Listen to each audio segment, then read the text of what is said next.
This past October, my family was fortunate enough to host a French exchange student. She's a big history buff, and she was so excited to come see Boston.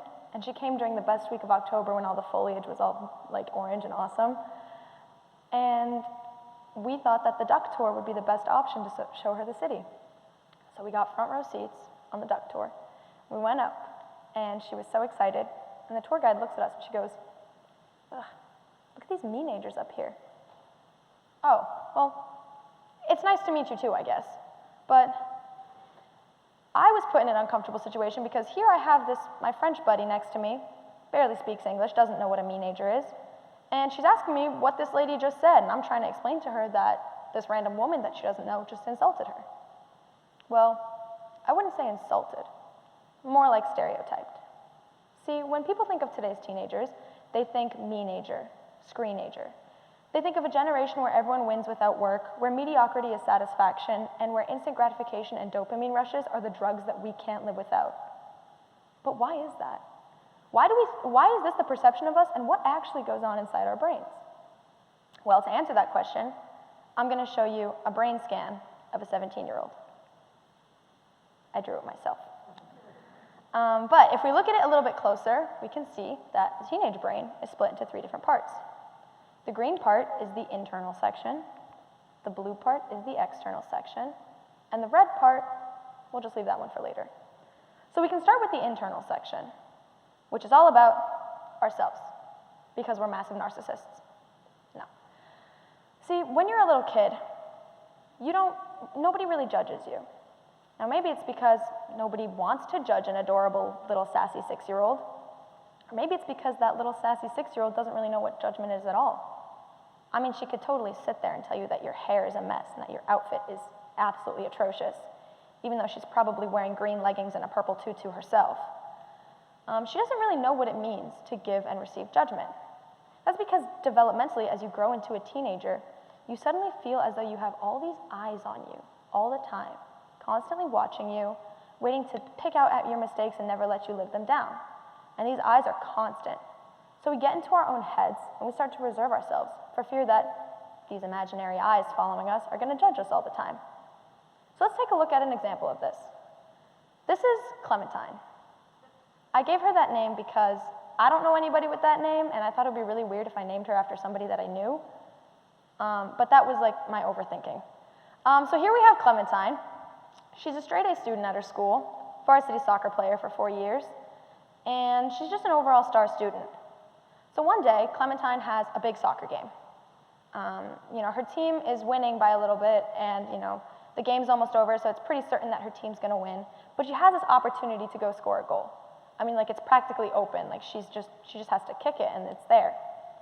So she goes, she makes the kick, and she falls flat on her face. Now, her teammates come, they pick her up, and everyone kind of moves on from the situation, but Clementine cannot get over it. She refuses to watch game footage. She doesn't put herself out there during practice because she's so in her own head that this mistake will happen again that she's too afraid to get back out there for fear that it'll happen again because she's got all these judging eyes following her. Now, it's not just on the inside that all this stuff happens, but it's also external. And so this is where we can rope in like media, social life, and all things like that.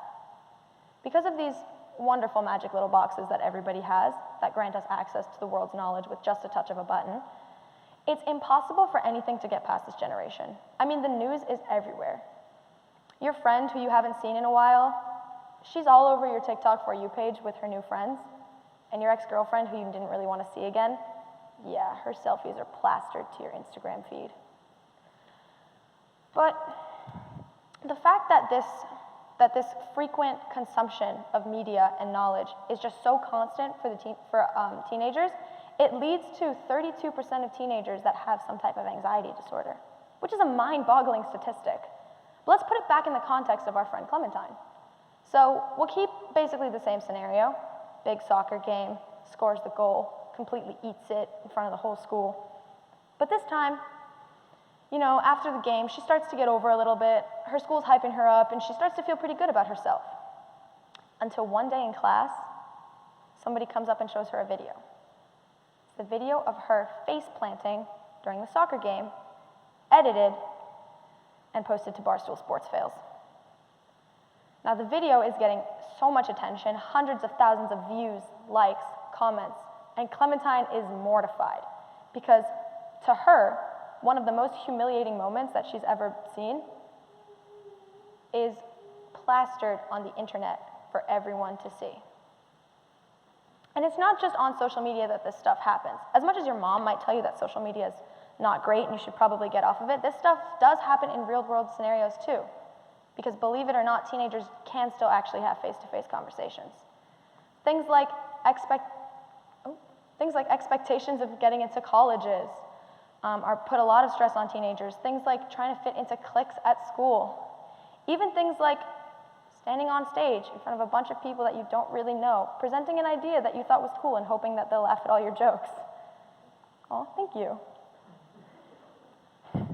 But, I mean, I'm still up here presenting my idea. I thought that was cool. Even though everything in my brain was telling me to be too afraid to, I still did it. And that brings us to the red part of the brain, which is overcoming obstacles. Every teenager has this part of their brain, even though on the inside, our brain is telling us, don't do it, it's embarrassing, you'll be judged, someone's watching you, someone's gonna make fun of you. That's not always the case. And let's take a look at a few examples. This kid, he's from Sierra Leone, his name is Kelvin Doe. After a violent civil war in his country when he was just 11 years old, he started fixing technological problems in his village. And by age 13, he was powering buildings with batteries that he made out of recycled materials like soda, acid, and metal from tin cans. And this girl, her name's Cassandra Lynn. And when she was in 5th grade, she discovered that cooking waste can be turned into biofuel. So she went around to local restaurants and convinced them to donate all their cooking waste to be recycled, and then later started Project TGIF, which stands for Turn Grease into Fuel.